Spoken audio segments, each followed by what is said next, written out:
Hi friends, welcome to stunny moms. ಈ ದಿನ ನಾವು ಪದಗುಚ್ಛದ ಭಾಗ 2 ಈ ಒಂದು ಭಾಗವನ್ನು ನೋಡೋಣ. ಹಿಂದಿನ ವಿಡಿಯೋದಲ್ಲಿ ನಾವು ಭಾಗ 1 ಅದರಲ್ಲಿ ಅಲ್ಪ ಪ್ರಾಣ, ಮಹಾಪ್ರಾಣ, ಅನುಸ್ವಾರ, ವಿಸರ್ಗ ಆಗಿರಬಹುದು ಬಹಳಷ್ಟು ಉಚ್ಚಾರಣೆಗಳನ್ನು ನಾವು ನೋಡಿದ್ವಿ. ಯಾವ ರೀತಿಯಾಗಿ ಉಚ್ಚಾರಣೆಯನ್ನು ಮಾಡೋದು ಅಥವಾ ಎಲ್ಲೆಲ್ಲಿ ಉಚ್ಚಾರಣೆಯ ತಪ್ಪುಗಳಾಗತ್ತೆ ಅಂತ ಹೇಳಿಬಿಟ್ಟು ನೋಡಿದ್ವಿ. ಫ್ರೆಂಡ್ಸ್, ಇಲ್ಲಿಯವರೆಗೆ ನೀವು ನಮ್ಮ ಚಾನಲನ್ನು ಸಬ್ಸ್ಕ್ರೈಬ್ ಮಾಡಿಲ್ಲ ಅಂತಂದರೆ ಪ್ಲೀಸ್ ಸಬ್ಸ್ಕ್ರೈಬ್ ಮಾಡಿ, ಲೈಕ್ ಮಾಡಿ, ಕಮೆಂಟ್ ಮಾಡಿ. ನಿಮ್ಮ ಪ್ರೋತ್ಸಾಹ ನನಗೆ ಬಹಳ ಮುಖ್ಯ. ಸೊ ಬನ್ನಿ, ಭಾಗ 2 ಗೆಳತಿಯರು. ಸೊ ಇಲ್ಲಿ ಕಾಗುಣಿತ ಇಂಟ್ರೊಡ್ಯೂಸ್ ಆಗಿದೆ. ಭಾಗ 1ರಲ್ಲಿ ಕಾಗುಣಿತ ಇಂಟ್ರೊಡ್ಯೂಸ್ ಆಗಿರಲಿಲ್ಲ. ಸಿಂಪಲ್ ಆಗಿರುವಂತಹ ವರ್ಣಮಾಲೆಯ ಅಕ್ಷರಗಳನ್ನು ಸೇರಿಸಿ ನಾವು 2 ಅಕ್ಷರ 3 ಅಕ್ಷರದ ಪದಗಳನ್ನು ಓದಿದ್ವಿ. ಈಗ ಬನ್ನಿ, ನಾವು ಸಿಂಪಲ್ ಆಗಿರುವಂತಹ ಕಾಗುಣಿತ ಸಹ ಇಲ್ಲಿ ಸೇರಿಸ್ಕೊಂಡು ಓದೋದನ್ನು ನೋಡೋಣ. ಗೆಳತಿಯರು, ಇಲ್ಲಿ ಪಿಕ್ಚರ್ ಸಹ ಇದೆ. ಕನಕಳ, ಗೆಳತಿ, ಜಲಜ. ಜಲಜಳ, ಗೆಳತಿ, ಸರಸ. ಸರಸಳ, ಗೆಳತಿ, ಕನಕ. ಇಲ್ಲಿ ನೋಡಿ, ಬಹಳಷ್ಟು ಜಾಸ್ತಿ ಇಲ್ಲಿ ಕಾಗುಣಿತವನ್ನು ಕೊಟ್ಟು ಮಕ್ಕಳಿಗೆ ಒಂದೇ ಸಲ ಕನ್ಫ್ಯೂಷನ್ ಆಗಿರಬಹುದು. ಅದೆಲ್ಲ ಇಲ್ಲಿ ಕ್ರಿಯೇಟ್ ಮಾಡಿಲ್ಲ. ಸೊ ಸಿಂಪಲ್ ಆಗಿರುವಂತಹ 4 ಅಕ್ಷರದ 3 ಅಕ್ಷರದ ಪದಗಳನ್ನು ಕೊಟ್ಟಿದ್ದಾರೆ. ಅದರ ಜೊತೆಗೆ ಏತ್ವ, ಗ, ಏತ್ವ, ಗೆ ಮತ್ತು ಗುಡ್ಸು ಇದನ್ನಷ್ಟೇ ಈ ಒಂದು ಪ್ಯಾರದಲ್ಲಿ ಇಂಟ್ರೊಡ್ಯೂಸ್ ಮಾಡಿದ್ದಾರೆ. ಸೊ ನೆಕ್ಸ್ಟು ಹಾಗೆ ಕಂಟಿನ್ಯೂ ಆಗುತ್ತೆ.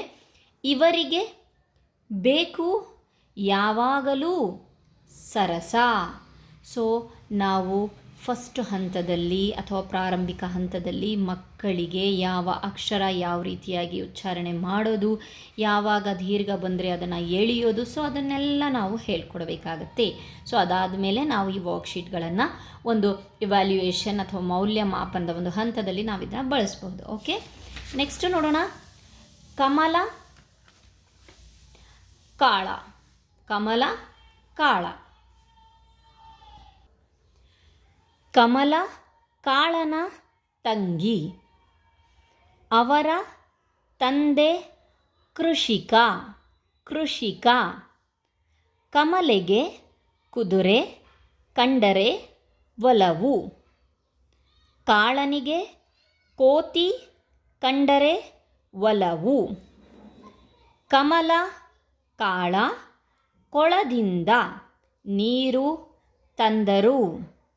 ಸೊ ಸ್ವಲ್ಪ ನೋಡಿ, ಸ್ವಲ್ಪ ಏನಪ್ಪ ಅಂತ ಅಂದರೆ ಈ ಇಡೀ ವರ್ಕ್ಶೀಟ್ನಲ್ಲಿ ಕ ಅಕ್ಷರದ ಕಾಗುಣಿತ ಬಳ್ಳಿ ತುಂಬಿದೆ.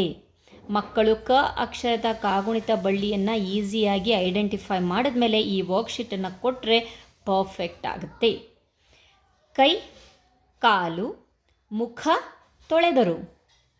ಹಿಂದೆಯೇ ಬಂದ ಕುದುರೆ ಸಂತೋಷದಿಂದ ಕೆನೆಯಿತು. ಮುಂದೆ ಬಂದು ಕೋತಿ ಲಾಗ ಹಾಕಿ ಕುಣಿಯಿತು. ತಾಯಿ ಹಾಲು ಕುಡಿಯಲು ಕೂಗಿದರು. ಕಮಲ ಕಾಳ ಹಾಲು ಕುಡಿದರು. ಆಗ ಕೀರ್ ಕೀರ್ ಎಂಬ ದನಿ ಕೇಳಿಸಿತು. ಕೌತುಕದಿಂದ ನೋಡಿದರು. ಕಿಟಕಿಯ ಬಳಿ ಒಂದು ಗಿಳಿ. ತಾಯಿ ಗಿಳಿಗೂ ಹಾಲು ನೀಡಿದರು. ನೆಕ್ಸ್ಟ್ ಶೀರ್ಷಿಕೆ ಬಂದು ಓದು ಬರಹ. ಓದಲು ಬೇಕು ಬರಹ. ಬರಹ ಓದಿದರೆ ಮಾತು. ಮತ್ತೊಂದ್ಸಲಿ ಹೇಳ್ತಾ ಇದ್ದೀನಿ. ಹ ಅನ್ನೋ ಉಚ್ಚಾರಣೆ, ಈ ಅಕ್ಷರದ ಹ ಅನ್ನೋ ಅಕ್ಷರದ ಉಚ್ಚಾರಣೆ ಕರೆಕ್ಟಾಗಿ ಬರಲಿ. ಮಾತು, ಬರೆದರೆ ಬರಹ. ಮೊದಲು ಓದು, ನಂತರ ಬರಹ. ಅದರಿಂದ ಅರಿಯುವೆ ವಿಷಯಗಳ ತರಹ ತರಹ. ಓಕೆ, ನೆಕ್ಸ್ಟ್ ನೋಡೋಣ. ಬಸವ ಬಲರಾಮ. ಬಸವ ಬಲರಾಮ. ಸೊ ಇಲ್ಲಿ ಸ್ವಲ್ಪ ನೀವು ಅಬ್ಸರ್ವ್ ಮಾಡಬಹುದು. ಬ ಅಕ್ಷರದ ಕಾಗುಣಿತ ಬಳ್ಳಿ ಇದೆ. ಓಕೆ, ಬಸವ ಬಲರಾಮ ಬೋಗಾದಿಗೆ ಹೊರಟರು. ಬೊಗಾದಿಗೆ ಅಲ್ಲ, ಬೋಗಾದಿಗೆ. ಸೊ ಪ್ರೊನೌನ್ಸಿಯೇಷನ್ ಕರೆಕ್ಟ್ ಇರಲಿ. ಬೋಗಾದಿಗೆ ಹೊರಟರು. ಬೊಂಬೆಯಾಟ ನೋಡಿದರು. ಬಲರಾಮ ಬೂದುಗುಂಬಳ ಬಾಳೆಕಾಯಿ ಕೊಂಡ. ಬಸವ ಬುಗುರಿ ದಾರ ಕೊಂಡ. ಬಸವ ಬುಗುರಿ ಆಡುವಾಗ ಬೀಗದ ಕೀಲಿ ಬೀಳಿಸಿದ. ನೀವು ನೋಡಬಹುದು ಇಲ್ಲಿ ಬ ಬ ಬೋ ಬೊ ಬೆ ಮತ್ತೆ ಬ ಬೂ ಬಾ ಬು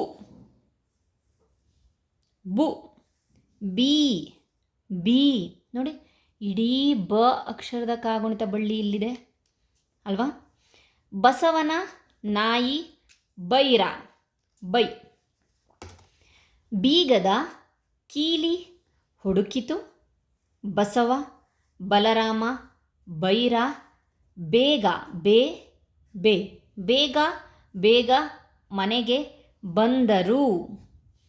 ಬಿ ಬಿ ಬಿಸಿ ಬಿಸಿ ಬಾಳೆಕಾಯಿ ಬೋಂಡ ತಿಂದರು. ಬೈರ ಬಾಲ ಆಡಿಸಿ ಬೌ ಬೌ ಬೊಗಳಿತು. ಬೆನಕನ ಭಜನೆ ಮಾಡಿ ಮಲಗಿದರು. ಆಲ್ಮೋಸ್ಟ್ ಬ ಅಕ್ಷರದ ಕಾಗುಣಿತ. ಸೊ ಬನ್ನಿ ಇಲ್ಲಿ ನೋಡೋಣ. ಖೋ ಖೋ ಖೋ ಖೋ ಆಟ. ಸೆಖೆಯ ಕಾಲ. ರೇಖಾ ಸುಮುಖಿಗೆ ಬೇಸರವಾಯಿತು. ಖೀರು ಇಲ್ಲಿ ಖ ಅಕ್ಷರ. ಖಾರಾಬಾತ್ ತಿಂದು ಗೆಳೆಯರ ಖೋ ಖೋ ಆಟ ನೋಡಲು ಖುಷಿಯಿಂದ ಹೊರಟರು. ಗೆಳೆಯರ ಸೋಲು ನೋಡಿ ಖೇದವಾಯಿತು. ಮುಂದಿನ ಬಾರಿ ಖಂಡಿತವಾಗಿ ಸೋಲಬಾರದು ಎಂದು ಹೇಳಿ ಹಿಂತಿರುಗಿದರು.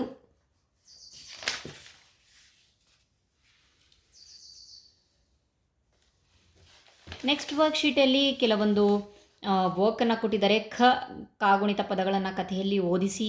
ರೇಖಾ, ಖಾರಾಬಾತ್, ಸುಮುಖಿ, ಖೀರು, ಖುಷಿ, ಸೆಖೆ, ಖೇದ, ಖೋಖೋ ಆಟ. ಕಥೆ ರಥದ ಪಥ ಪುನರಾವರ್ತಿಸಿ. ಮಹಾಪ್ರಾಣಗಳ ಉಚ್ಚಾರಣೆ ಗಮನಿಸಿ. ಇಲ್ಲಿ ಒಂದು ಮೌಲ್ಯಮಾಪನ ಹಂತ ಅಂತಲೂ ಹೇಳಬಹುದು. ಸೊ ಈ ಮಹಾಪ್ರಾಣ ಅಕ್ಷರದ ಕಾಗುಣಿತ ಪದಗಳನ್ನು ಓದಿಸಿ. ನೆಕ್ಸ್ಟು ಕಾಗುಣಿತ ರಟ್ಟಿನಲ್ಲಿ ಮೂಲಾಕ್ಷರಗಳನ್ನು ಲಂಬವಾಗಿ ಓದಿಸಿ. ಕೆಳಗಿನ ಮೂಲಾಕ್ಷರಗಳನ್ನು ಪದ ಓದಿಸಿ. ಕೆಲವೊಂದು ಕೊಟ್ಟಿದ್ದಾರೆ ಇಲ್ಲಿ. ಇದು ಮಹಾಪ್ರಾಣಾಕ್ಷರಗಳು. ಧ ಭ ರಾಧ ಧಾರೆ ನಿಧಿ ಧೀರ ಮಧು ಮಧು ಮಧು. ಬಹಳಷ್ಟು ಜನ ಮಕ್ಕಳು ನಾವು ಕೇಳ್ತೀವಿ ಮಧು ಮಧು ಮಧು ಆರಾಮಿದೆಯಾ. ಮಧು ಧೂಪ ಧೃತಿ ವಧೆ ಧೇನುಕ ಧೈ ಧ್ವಪ್ ಧೋ ಧೋ ಧೌ ಧಂ ಧಮ್. ನೆಕ್ಸ್ಟ್ ಅಕ್ಷರಗಳನ್ನು ನೀವೇ ಓದಿ. ಕಷ್ಟ ಆದರೆ ಕಮೆಂಟ್ ಮಾಡಿ. ಸೊ ಟ್ರೈ ಮಾಡಿ. ಓಕೆ.